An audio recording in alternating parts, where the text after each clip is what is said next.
What happened was, at first, a real murder mystery. It seems like something right out of the movies. Susan and John Sutton were a rich couple who had 2 children, that they had achieved the American dream. I heard a bang, but it sounded like slamming the door. What did the defendant tell you? He would say they deserve to die. The gunman grabbed his Glock, turned towards John Sutton, who was lying in bed, and cranked off 2 or 3 rounds. But now! The first sound wasn't a scream. It was a sharp crack, so loud it seemed to split the walls apart. A man collapsed onto the bedroom floor, blood pooling beneath him, his vision gone in an instant. He couldn't see the room anymore, but he could hear everything. Heavy footsteps, ragged breathing. Then another blast, this time closer, too close. Across the hall, another room erupted with noise. Muffled shots, a woman's sudden gasp, fabric tearing. Silence, then more gunfire. He tried to move, tried to call out. His body wouldn't listen. All he could do was lie there, pressed against the carpet of his own home, counting the seconds between shots and realizing something that made his chest tighten more than the pain. Whoever was doing this knew exactly where to go. No hesitation, no searching, just straight lines through the dark. Then the footsteps came back. Closer this time. Another shot, and another. Somehow, impossibly, the man was still alive. Before we go any further, if you're new here, subscribe to True Crime Stories Chronicles so you don't miss stories like this. And tell us in the comments where you're watching from. These things don't just happen in distant places. They happen in communities people trust. The house felt quiet. No alarms. No rushing voices. No sound of drawers opening. Nothing taken. No sign of panic. Only blood. And questions. Why would someone come here with such certainty and leave everything behind? Why was one person targeted first and another silenced forever? And most unsettling of all, how did the person who pulled the trigger know the house well enough to move through it in total darkness? From the outside, there was nothing about the Sutton family that suggested danger, secrecy, or fracture. Their lives unfolded in Coral Gables, a city known less for urgency and more for order. The streets were calm, the routines predictable, the kind of place where people expected tomorrow to look like yesterday. For families like the Suttons, stability wasn't something they worked to prove. It was simply assumed. They were known as accomplished, disciplined, and private in a way that didn't invite speculation. The father had spent decades building a legal career grounded in structure and reputation. The mother, equally respected, was seen as organized, steady, and deeply committed to her family. Their home reflected that balance, comfortable, carefully maintained, but never treated as a display piece. This wasn't a family chasing attention. They moved quietly through their community, recognizable but unremarkable in the way successful people often are. Neighbors would later describe the household as calm, no raised voices carrying into the night, no police visits, no visible conflict. People waved in passing, exchanged polite conversation, and went on with their lives. In a place like this, those details mattered. Safety wasn't something residents debated. It was something they trusted without question. Inside the home, life followed a familiar rhythm. Workdays were long, evenings were structured. Family conversations revolved around schedules, responsibilities, and plans ahead. There were no dramatic shifts, no sudden withdrawals, no signs that anything was spiraling out of control. If there were tensions, as there are in any household, they never surfaced in a way that drew concern. That perception extended beyond the street. Friends, colleagues, and extended family all shared the same view. Reliable, established, grounded. The kind of family people pointed to as an example of what stability looked like when effort and opportunity aligned. Wealth, in this context, didn't appear excessive or reckless. It was treated as insulation, something that reduced risk rather than inviting it. And that belief mattered. Because when violence finally cut through the Sutton home, it didn't just shatter lives. It challenged a collective assumption held by everyone around them. The idea that certain families were immune. That success created distance from danger. That order prevented collapse. Neighbors would later struggle with the same question. How could something like this happen here, to people like them, without anyone noticing a warning sign? But at the time, no one was looking for cracks. There was no reason to. Everything investigators would later rely on, came from this assumption, that nothing inside this family was broken. The idea of becoming parents mattered deeply to the couple. It wasn't an afterthought or a passing wish. It was something they planned for and expected would happen naturally. When it didn't, the disappointment settled in quietly at first, then grew heavier with each failed attempt. Medical answers eventually replaced hope with reality. Biological children were unlikely.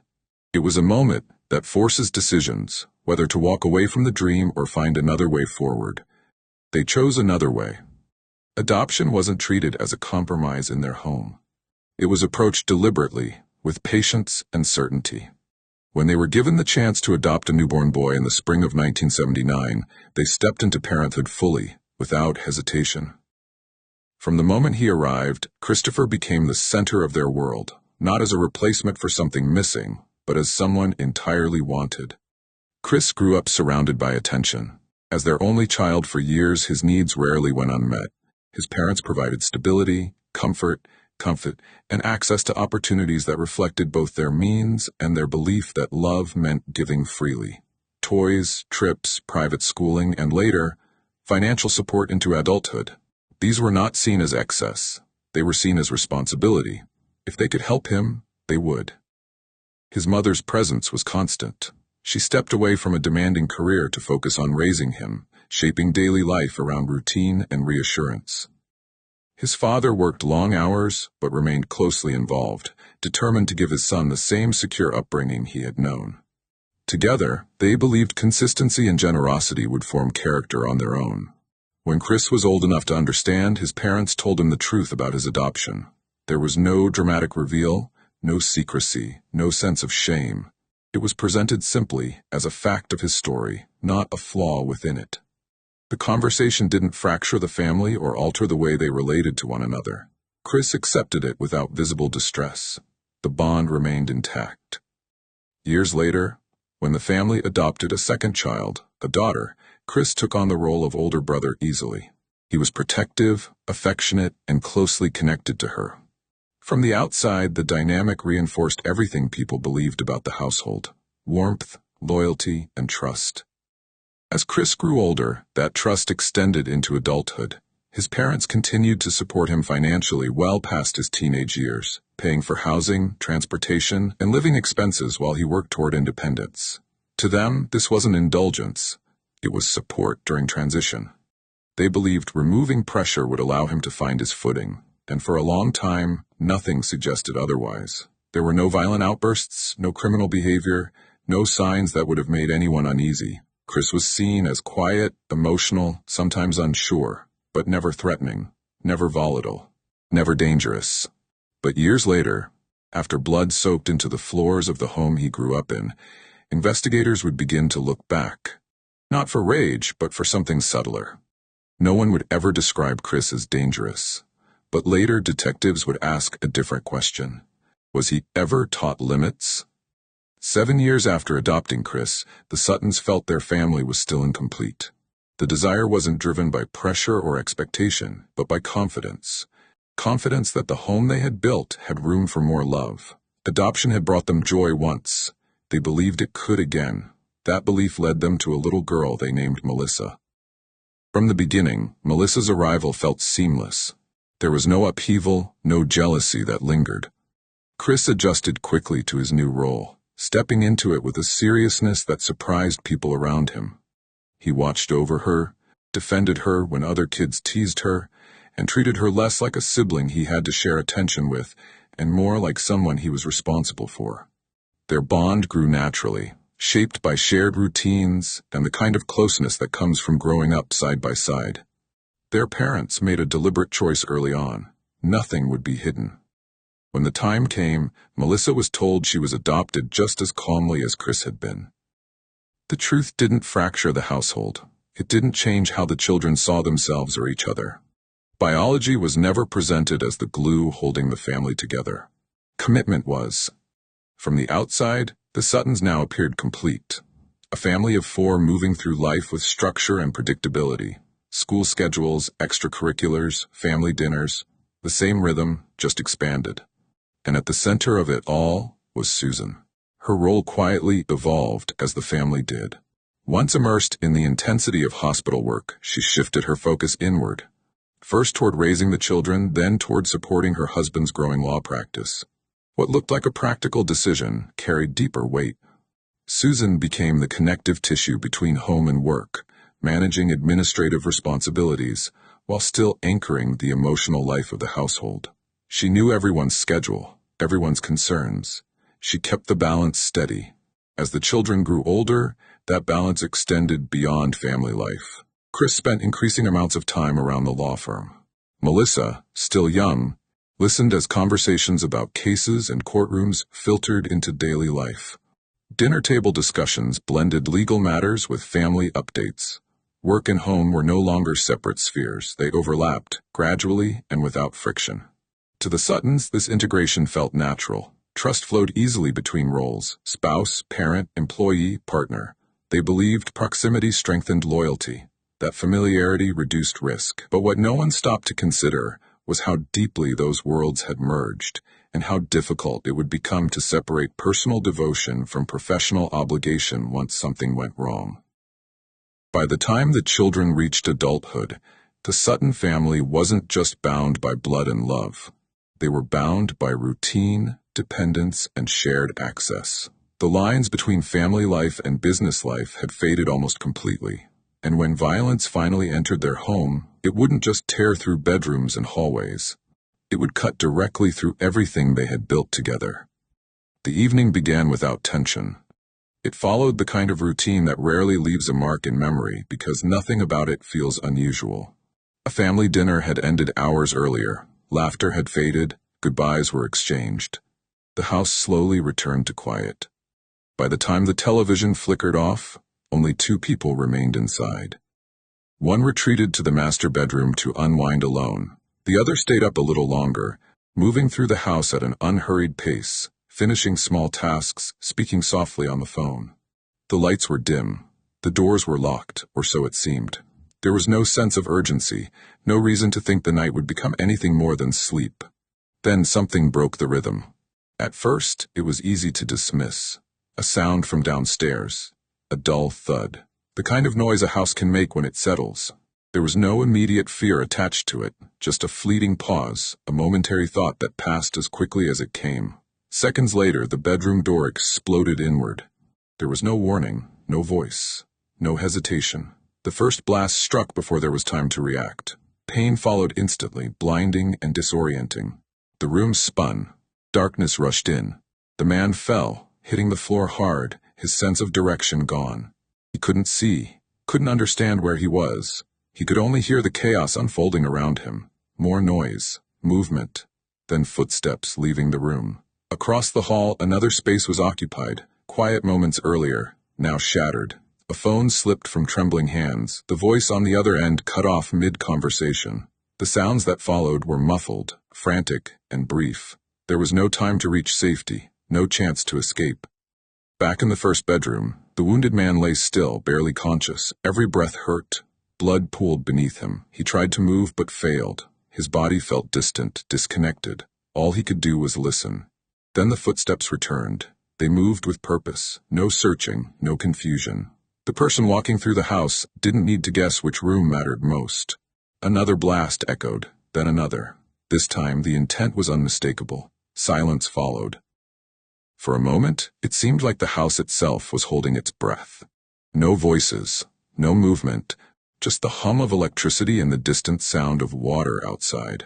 Somehow, against every expectation, the man was still alive. He didn't know how much time had passed. He didn't know what had happened across the hall. Panic tried to rise, but his body was too damaged to respond the way his mind demanded.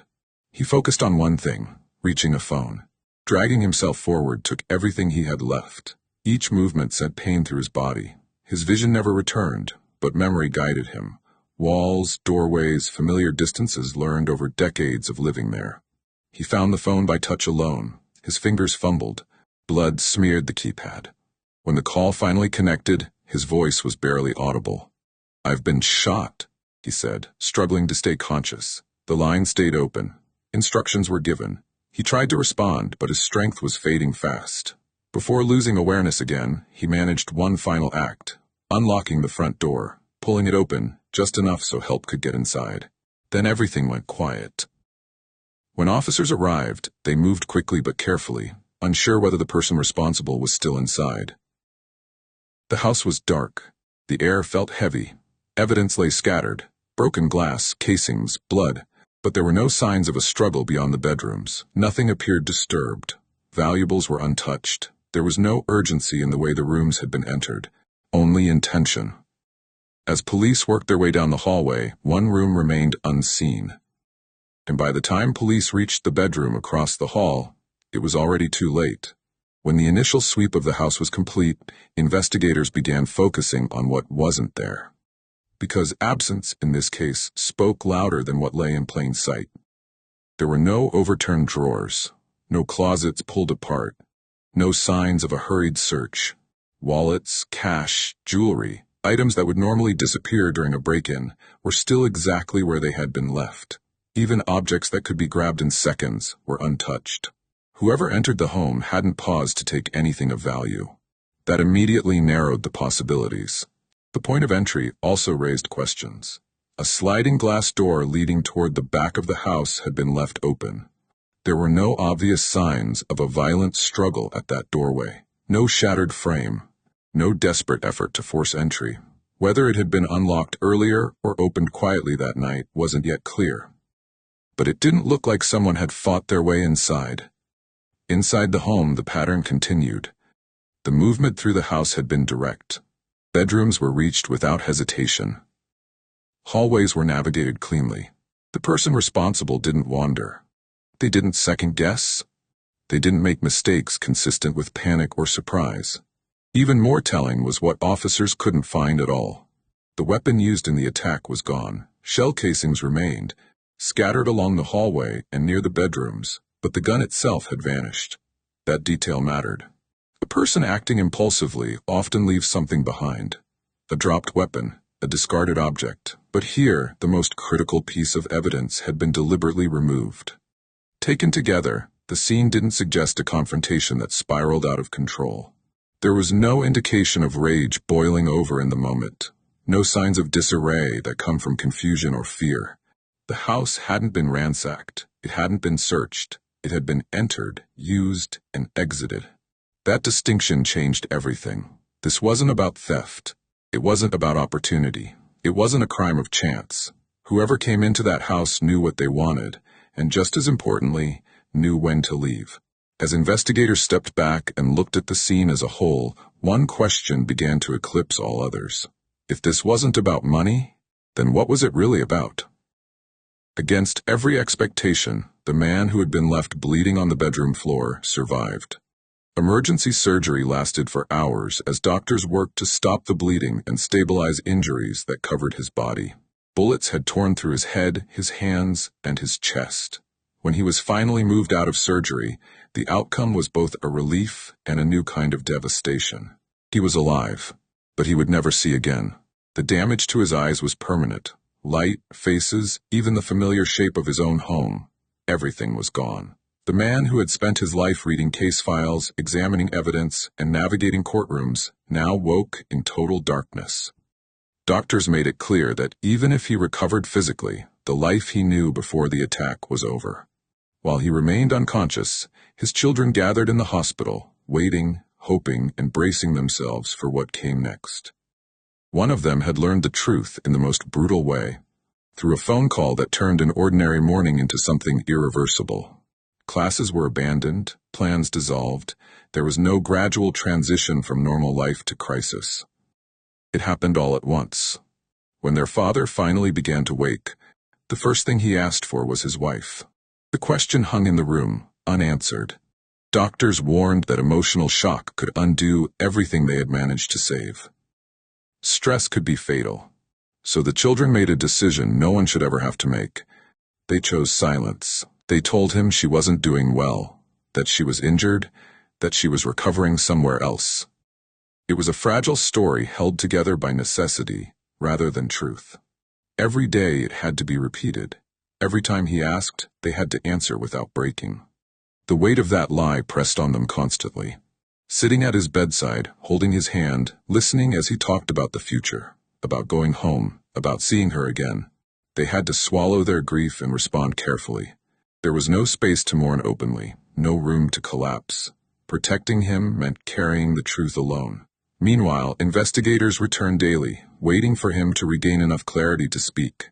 They needed details, sounds, movements, anything that might help identify who had done this. But medication kept his memories fragmented. Time blurred. The man who survived the attack couldn't yet help explain it. Fear settled into the family in a new way. The house where everything had happened no longer felt like a place of safety. If someone could enter so easily once, what stopped them from returning? The possibility that the attacker might come back to finish what had been started was impossible to ignore. Put yourself in their place. Would you tell your father the truth or protect him with a lie? Let me know what you would do. As days passed, silence became its own kind of prison. The truth was waiting, heavy and unavoidable, and when it finally surfaced, it would change what remained of their family forever. With the scene offering so little in the way of obvious answers, detectives did what they always have to do in cases like this. They widened the circle.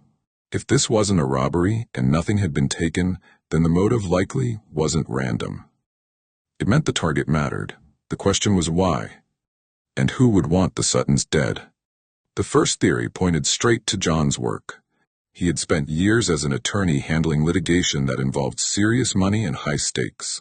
In that world, wins don't just end in disappointment. They can end in rage, humiliation, and financial ruin. People lose homes, reputations, entire futures. And the timing couldn't be ignored. Not long before the attack, there had been a confrontation involving a woman who had recently lost a significant amount of money because of a case John had won.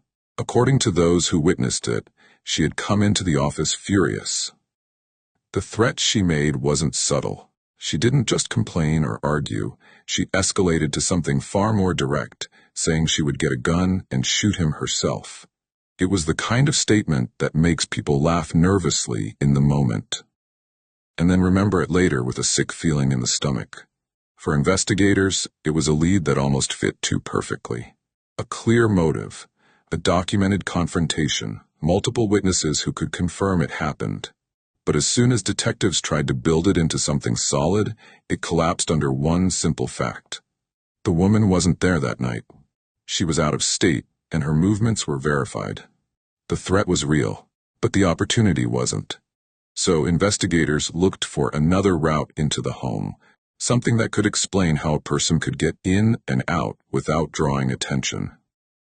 That's when the water behind the house became part of the story. A neighbor reported hearing the sound of a motorboat that night. The Sutton home sat near a waterway, and it offered a potential explanation for something police found troubling. No one reported hearing a car pull up in front.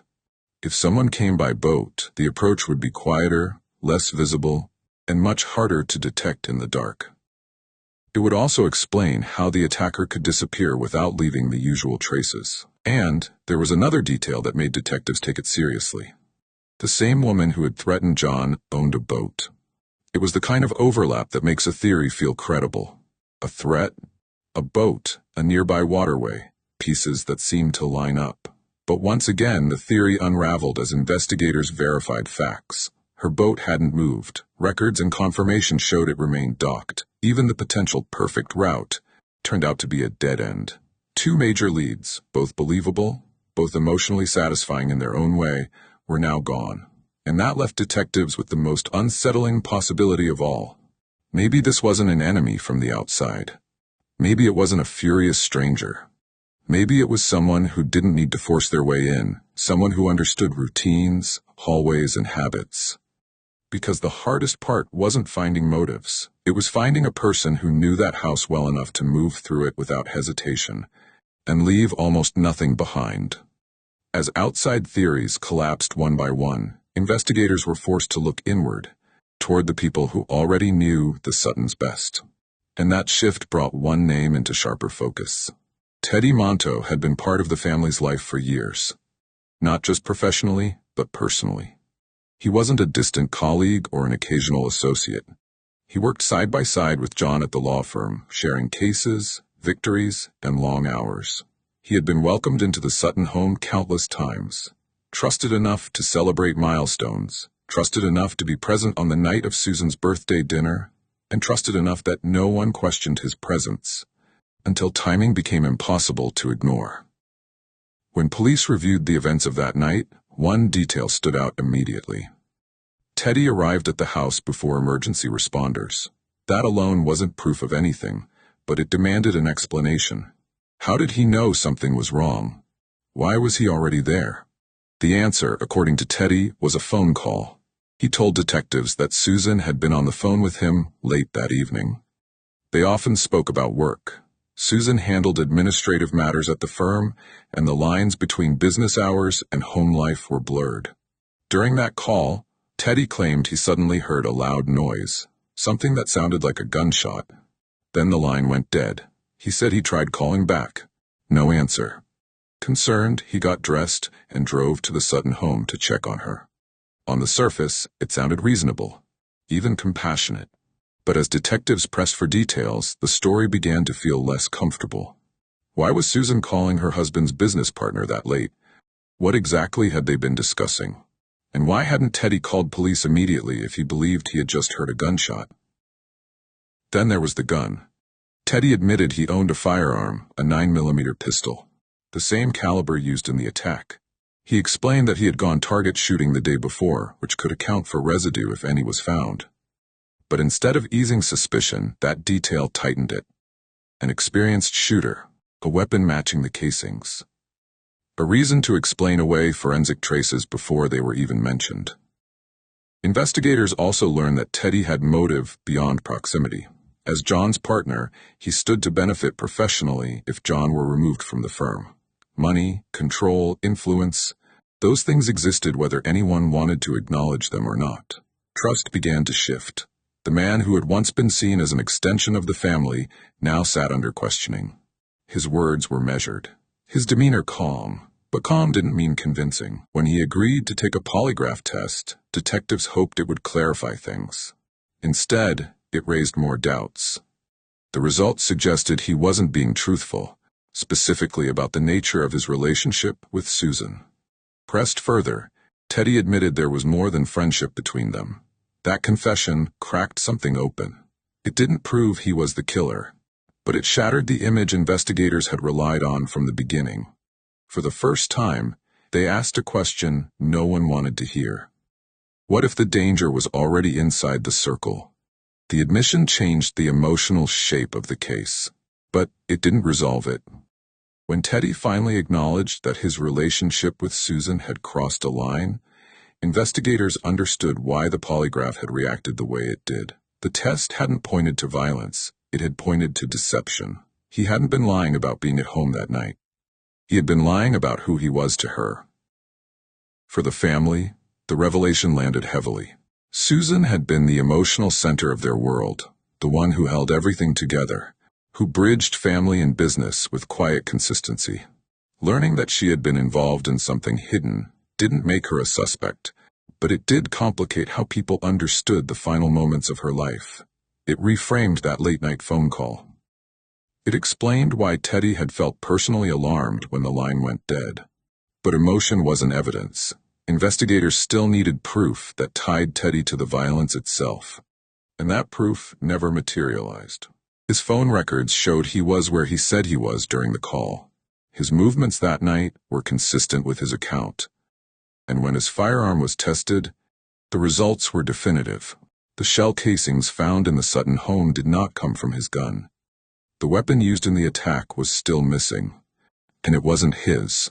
Even the explanation he had offered early on about recent target practice checked out. The detail that initially raised eyebrows turned out to be exactly what it appeared to be. Experience with firearms didn't translate into guilt. Proximity didn't equal action. The affair had made Teddy look untrustworthy, but it didn't make him the shooter. Once again, investigators found themselves back where they started. A person with motive, access, and emotional entanglement. Cleared. The internal threat they feared had slipped out of their grasp just as decisively as the external ones before it.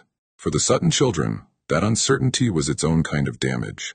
Trust had been fractured in directions they never expected. Relationships they thought were solid now felt unstable, and still, no one had answers.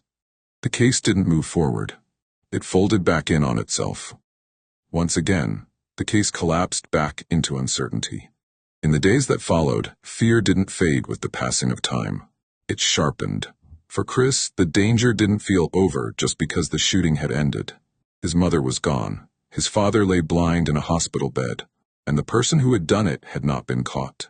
That reality settled heavily in his mind. If someone had entered the house once, moved with certainty, and disappeared without a trace, what stopped them from coming back? He voiced that fear openly. Chris begged hospital staff to take extra precautions. He asked that his father be registered under a different name, that access to the room be restricted, that no one unfamiliar be allowed near him without confirmation. It wasn't paranoia. It was survival instinct. To Chris, the hospital didn't feel like a place of healing. It felt like the last vulnerable space left. Security tightened. Visitors were screened. Doors stayed closed. Even then, the sense of safety never fully arrived. Every unfamiliar sound carried weight. Every delay in updates felt threatening. The family lived in a constant state of alert, unable to rest, unable to trust that the worst was behind them. That tension wasn't limited to the family. Investigators felt it too, but in a different way. From their perspective, the case had reached a standstill that was increasingly difficult to justify. The scene spoke of intent. The suspect pool had narrowed and then widened again. Each promising direction collapsed under scrutiny. There was no weapon, no confession, no physical evidence tying anyone directly to the crime. They were left with fragments, timelines, relationships, unanswered questions, and the uncomfortable knowledge that someone capable of extreme violence had vanished into ordinary life. The frustration grew with each passing day. A woman was dead. A man's life had been permanently altered. And yet, nothing moved forward. The pressure to deliver answers weighed heavily, but pressure didn't produce proof. For the Sutton family, fear was constant and personal. For investigators, it was professional and corrosive. Both groups were trapped in the same reality. The danger hadn't been identified, and certainty was nowhere in sight. The dead could no longer be harmed. It was the living who felt exposed. This case forces a difficult truth into the open. Danger doesn't always announce itself with chaos or warning. Sometimes it arrives through familiarity, through routines that feel safe precisely because they are known. When trust is absolute, it can become the most effective cover of all. The violence in this story didn't come from a shattered home or a visibly unstable life. It emerged from a place defined by order, access, and confidence. People moved freely. Doors were opened without hesitation. Conversations happened late at night without suspicion. In environments like this, familiarity lowers defenses. The closer someone is, the less threatening they appear. Wealth played a quiet role in that blindness. Financial stability creates an illusion of insulation. It encourages the belief that risk exists elsewhere, outside the gate, beyond the waterway, far from carefully maintained homes. When resources are abundant and routines are stable, people stop imagining worst-case scenarios. Security becomes assumed rather than examined. That assumption carries consequences. Privilege doesn't prevent violence, it delays suspicion. Investigators, neighbors, even families themselves are slower to question what feels respectable. When something goes wrong, attention naturally shifts outward, to strangers, to clients, to outsiders who seem easier to label as dangerous. Meanwhile, those closest to the center are shielded by trust, history, and shared success. Insiders evade scrutiny longer not because they are innocent, but because they are familiar. Their access feels earned. Their presence feels normal. Their motives are harder to imagine because acknowledging them would mean accepting that safety was never guaranteed to begin with. This is where blind spots form. People often look for warning signs in extremes, raised voices, visible conflict, obvious instability. But many of the most damaging situations are quiet. They hide behind politeness, professionalism, and long-standing relationships. Support can blur into dependence. Loyalty can replace accountability. And love, when never questioned, can obscure boundaries. So the value of this story isn't just in what happened, it's in what was overlooked. It's a reminder that safety isn't defined by location or income, that trust should never eliminate awareness. and that the most dangerous assumptions are often the ones we don't realize we're making. Because when trust becomes unquestioned, it doesn't just protect relationships, it protects whoever is willing to hide behind it. The house still stood where it always had, unchanged from the outside. The walls were the same, the rooms were still filled with familiar shapes and furniture. But whatever sense of home once lived there was gone. What remained was a space marked by absence, by what had been taken and could never be returned. Susan was more than the way she died. She had been a mother who built stability out of consistency, a woman who carried responsibility quietly and kept her family grounded through years of change. She was the person who remembered schedules, answered calls late into the night, and held together the overlapping worlds of work and home without drawing attention to herself. In the end, her life was reduced to a crime scene, but that was never the sum of who she was. For John, survival came at a cost few can fully understand.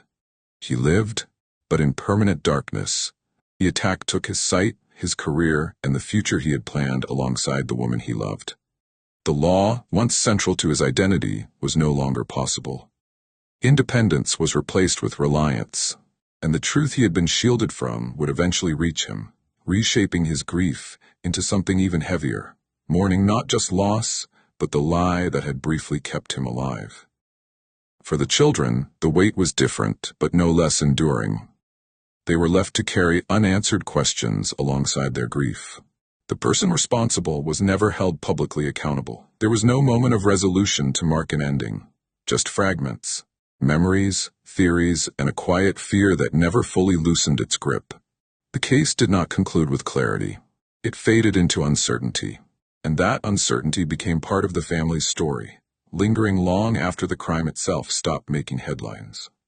The house never healed, not because it stood empty, but because the sense of safety that once defined it was gone forever. What happened there couldn't be undone, explained away, or neatly resolved.